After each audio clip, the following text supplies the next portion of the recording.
mag-asawa. Gawin mo sa akin yung ginagawa niyo ni Ate Sean.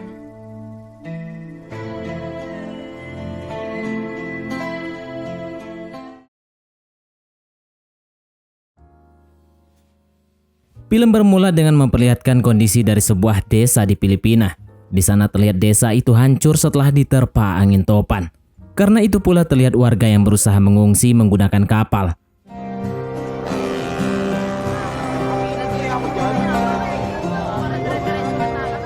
Di sini pula nampak seorang gadis cantik bernama Lynette sambil menggendong anaknya sendirian. Lynette terlihat kesusahan, namun ia tetap berusaha mencari pelindungan bagi dirinya dan juga anaknya tersebut. Untuk mencari tempat yang aman, orang-orang dari desa itu harus menggunakan kapal.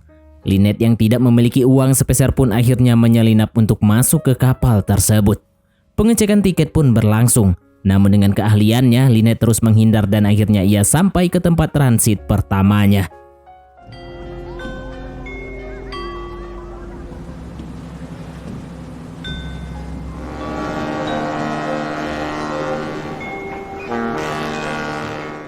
Lynette yang berhasil turun dari kapal tanpa membayar pun mencari bantuan. Ia sempat meminta seorang pria untuk membantunya dengan meminta duit.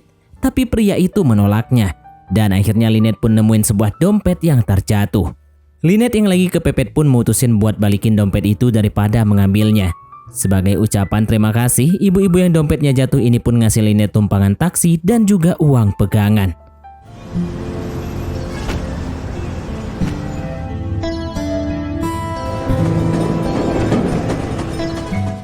Lynette pun akhirnya sampai di terminal bus, di mana saat itu Lynette mutusin buat duduk di belakang karena dia mesti nyusuin bayinya itu. Karena melihat pegunungan yang mulus, dua pria preman pun nyamperin Lynette dan menggodanya.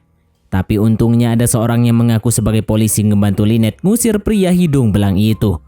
Nama pak polisi itu adalah Ruth, dan mereka pun akhirnya duduk bersama sambil ngobrol-ngobrol. Di sana Ruth jujur ke Lynette kalau dia bukan polisi tapi cuma ngaku-ngaku aja. Ruth ini juga ngebayarin tiketnya si Lynette. Karena ngerasa terbantu, Lynette pun mulai curhat. Obrolan pun semakin terbuka lebar. Ternyata Lynette ini sudah menderita dari masa kecilnya. Pas masih kecil bapaknya mengalami kecelakaan hingga meninggal. Sedangkan ibunya lebih memilih untuk mengakhiri hidupnya dibandingkan merawat anak-anaknya. Lynette pun akhirnya diasuh sama tantenya. Lynette juga punya seorang kakak cowok yang masih kecil juga. Karena masih sama-sama kecil dan belum ngerti apa-apa, kakak Lynette ini pun dijual ke seorang bandar jalan untuk jadi pedagang asongan. Sampai saat remaja, Lynette nggak tahu kabar dan kemana kakaknya itu sekarang. Lynette yang kini berusia 16 tahun pun mulai mengalami perubahan penampilan. Dari bocil yang bau matahari jadi gadis yang bau wangi. Ia pun masih tinggal bersama paman dan bibinya. Karena paras Lynette ini cukup tergolong aduhai, si paman yang tak bisa menahan diri itu akhirnya melakukan kegiatan meresahkan secara paksa dengan ponakannya tersebut. Ia sempat nyoba ngadu ke tantenya, tapi sayang dia gak digubris dan malah dituduh sebagai pembohong. Dan akhirnya karena si tante ini sudah males ngerawat Lynette, akhirnya ia pun disuruh bekerja sebagai pelayan di sebuah warung makan. Lynette pun lama-lama merasakan kehidupan yang lebih baik. Sampai akhirnya tantenya itu ngabarin kalau dia ketemu sama si Toto, kakaknya Lynette yang selama ini menghilang. Lynette pun excited banget buat ketemuan sama si kakak. Mereka berdua yang udah sama-sama dewasa akhirnya ngabisin waktu bersama. Hindi pa ako makapaniwala. Pero ay lukso ng dugo. Ay agad akong niyakap ni Kuya. Mereka pun jalan-jalan, makan, bahkan tinggal bareng demi ngegantiin masa kecil yang terlewatkan bersama itu. Gak lama setelah itu, istri si Toto pun akhirnya pulang dari pekerjaannya yang ada di luar negeri. Istri Toto itu bernama Sioni. Gak butuh waktu lama bagi Lynette untuk akrab sama kakak iparnya itu. Mereka pun sering ngabisin waktu buat make up bareng dan bercanda bersama-sama. Namun efek samping dari kedatangannya Sioni ini akhirnya muncul. Di mana suara-suara raungan dari Sioni ngebuat Lynette jadi penasaran dan kepengen ngerasain kegiatan meresahkan tersebut. Barang-barang dengan bentuk yang menyerupai pun akhirnya masuk sama si Lynette ke guanya. Namun hal itu tentu saja belum bisa muasin keinginan alamiah dari dalam hati dirinya. Dan akhirnya akal bulus dan ide berdosa pun muncul gitu aja. Di mana saat Sioni kembali ke Jepang untuk bekerja, Lynette pun mulai mengganggu kakak laki-lakinya itu. Godaan dari Lynette pun sungguh berdamage tinggi. Dan akhirnya Toto pun mulai tak kuasa menahan imannya. hingga hal-hal meresahkan pun mulai terjadi. Mulai saat itu Lynette yang baik hati ini pun membantu membackup peran Sioni untuk kakak tercintanya itu. Mereka dengan giat tanpa absen melakukan kegiatan meresahkan tersebut. Dan akhirnya buah dari peristiwa itu pun muncul dan menghentikan mereka, di mana Lynette mulai mual-mual pertanda bayi yang sudah ada di dalam kandungnya. Toto pun akhirnya ngebawa Lynette balik ke kampung untuk melahirkan di sana. Alasan Toto sih untuk menghindari gibah tetangga dan juga menjaga hubungannya dengan Sioni. Lynette pun akhirnya melahirkan sendirian. Gak hanya itu, hidupnya juga kembali pontang-panting karena bayinya yang masih kecil membuat Lynette tak bisa bekerja dan mencari uang. Lynette juga cerita kemalangannya yang ia alami di sebuah kapal, di mana saat itu Lynette juga tak memiliki tiket, namun sayang ia ketahuan. Ia pun dibawa menghadap kapten muda, di mana saat ia melihat paras Lynette yang cukup aduhai, kapten ini memberikan sebuah tawaran khusus. Lynette yang awalnya nggak mau pun ditakut-takutin sampai akhirnya si kapten ini pun ngedapatin apa yang ia mau. Tawagin ko na lang kayo. Sige sir, tara, karigan. Setelah itu para bawahannya si kapten pun malah ikut-ikutan ke Lynette untuk mendapatkan apa yang kapten dapatkan juga.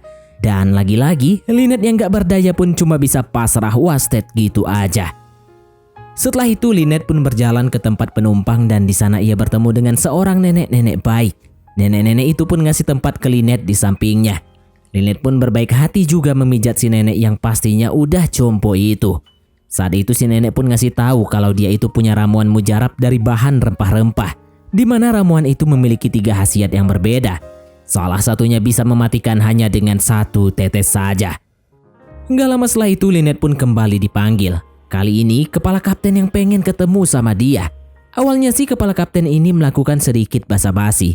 Kemudian secara random ia membuka kancing seragamnya. Hal ini membuat Lynette menjadi ketakutan. Namun beruntungnya si kepala kapten ini ternyata hanya meminta tolong Lynette untuk memijat dan mengurutnya. Lynette pun mengurut tangan kapten ini hingga ia tertidur. Ketika Lynette hendak pergi, si kepala kapten ini langsung terbangun menarik tangannya Lynette. Dan sudah jelas hal-hal meresahkan pun dilakukan kapten ini kepada Lynette. Lagi-lagi Lynette pun hanya bisa pasrah dan mengikuti alur dari si kapten ini. Sepulangnya dari ruangan kapten, Lynette pun ngerasa hancur dan berdosa banget. Dia pun ngadu ke nenek dan meminta ramuan killer itu dari si nenek. Dan nenek yang iba itu pun akhirnya ngasih ramuan itu ke Lynette. Lynette pun berakting menjadi orang baik ke pekerja kapal itu. Ia pun ngasih minuman beracun itu ke orang-orang yang udah ngotorin tubuhnya.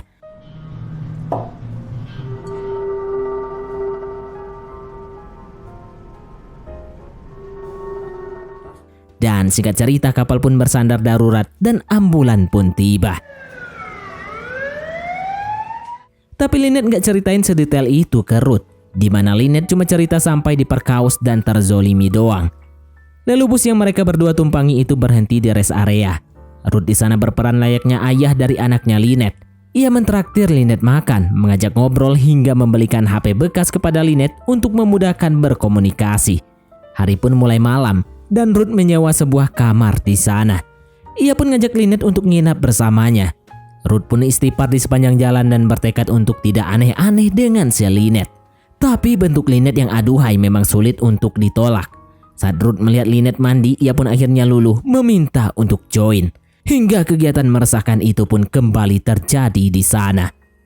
Lynette pun mulai kehilangan kepercayaan penuh kepada Ruth, di mana ia sempat nyinggung Ruth kalau semua cowok itu sama aja. Cuma nyari kesenangan gitu aja dan setelah itu menghilang gitu aja. Ruth pun ngeyakinin kalau dia itu beneran sayang sama si Lynette. Dan malam harinya mereka pun bubuk bareng bersama. Saat Lynette udah nyenyak tidur, Ruth pun sempat ngeganti popok anaknya si Lynette. Tapi dia kaget karena putri Lynette ini malah punya batang coklat. Tapi Ruth nggak perlu overthinking dan bodoh amat. Dia juga punya istri dan kedua anaknya yang harus dikabarin. Meskipun dia ngaku ke Lynette masih lajang. Pagi harinya Lynette pun terbangun tanpa Ruth di sampingnya. Ternyata Ruth udah balik arah sendirian dan kembali bersama anak dan istrinya. Lynette pun merasa dendam kepada semua orang yang telah menggunakannya dengan sesuka hatinya. Di mana akhirnya Lynette menyerahkan dirinya ke polisi atas pembunuhan orang-orang di kapal dan penculikan bayi. Plot twistnya anak dari Lynette ternyata meninggoy saat dilahirkan. Itulah mengapa Lynette merasa hidupnya sangat hancur. Ia pun berniat mencuri bayi untuk membalaskan dendamnya terhadap kaum laki-laki. Untuk Ruth sendiri, Lynette mengatur strategi balas dendam dengan sangat istimewa, di mana ia telah memasukkan racun dari nenek ke dalam tasnya dan mengaku jika semua kejahatan yang ia lakukan adalah suruhan dari Ruth. Ruth yang bersama istri dan anaknya pun menjadi ketakutan karena ia kini dikejar oleh polisi. Setelah polisi datang, Ruth pun mencoba untuk kabur dan akhirnya polisi mengambil jalur akhir yaitu hukuman dari Yang Maha Kuasa. Dengan kata lain, innalillahi wa innalillahi rojiun. Dan film pun tamat.